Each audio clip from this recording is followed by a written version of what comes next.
Ashamaa harka fuunee akkam jirtan daawwattootaa fi hordoftoota Dabbal Entertainmentii tun qophii addaa yeroo hunda seenessa gootota isin ta'a. Dabbal mootii gaaraati. Anjiilee bunyaan qabdu. Facaasan feetu. Filannee facaafannaa ofiin jiroon taatu. Maaliik Ambar daldala gabraatiin darbaa dabarsaa yeroo afuraffaaf gabaa kibba Indiyaatti daldala lammii Hoolaandii Peeter Van Den Broekittiin gurguramee ture. Gabaan kun Ambariif gabaa milkii ture. Yeruma tana muummichi ministeera kibba Indiyaa Chingiz gabaa kana Ambar bitate. Muummeen ministeeraa kunis akkuma Waaqoo yookaan Ambar lammii Indiyaa osoo hin taane shanyiin isaa Itoophiyaa ta'utu barreeffame. Deekaan biyya lammiileen Itoophiyaa Chingizii fi Waaqoon wal duraa duubaan bulchanidha. Kana malees biyyi tun yeroo dheeraadhaaf gurraachota karaa daldala gabraatiin gurguramin bulaa turte. Muummeen ministeera Indiyaa kibbaa kunis Waaqoodhaaf leenjii loltummaa akka fudhatuuf afaan Arabaatii fi Fireenchi barsiisuu eegale. Leenjii loltummaa fi intillijensii fudhatee waggaa 9 mooticha tajaajilaa turuunis ni himama. Waaqoon suutuma suuta lammiilee Afrikaatii fi Araboota 1,500 walitti qabuudhaan dho'isaadhaan leenjii loltummaa kennaafii ture.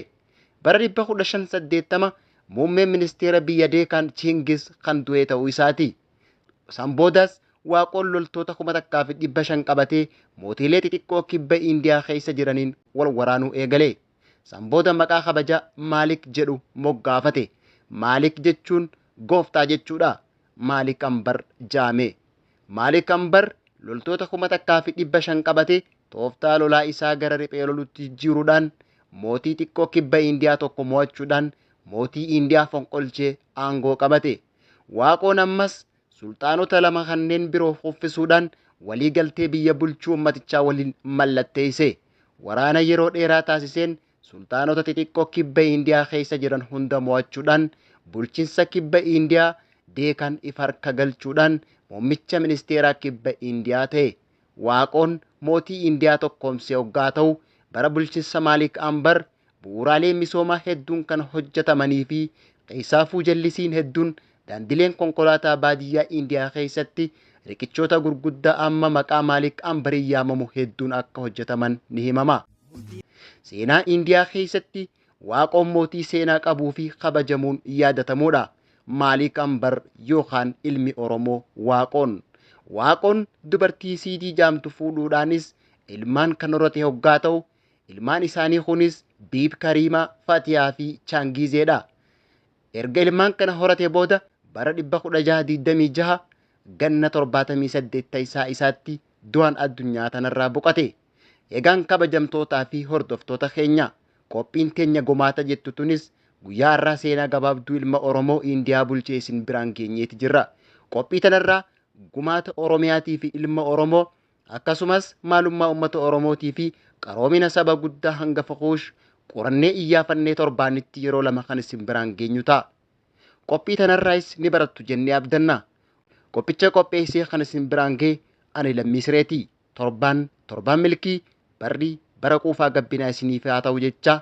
Torban qophii tanaa fi qophii birootiin hanga walitti deebinutti gama kiyyaan nagaatti isiniin jecha torban milkiitiin isiniif hawwaa. Oromiin arfan qalloo.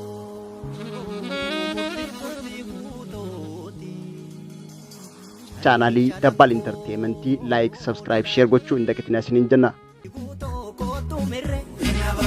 Chaafne gurbeelee chahorre. Murtii guutoo kootu mirre. Chaafne gurbeelee chahorre. Yaa gurbeelee sanyii goosaa. Murtii guutoo kootu mirre. Chaafne gurbeelee chahorre. Akaakayyuu keenya gootaa. Murtii guutoo kootu mirre. Chaafne gurbeelee chahorre. Adam diimaa sanyii jaarraa. Murtii guutoo kootu mirre. Chaafne gurbeelee chahorre. Si'achoo eenyuun nu nyaara. Murtii guutoo kootu mirre. Chaafne gurbeelee chahorre. Chaafne gurbeelee.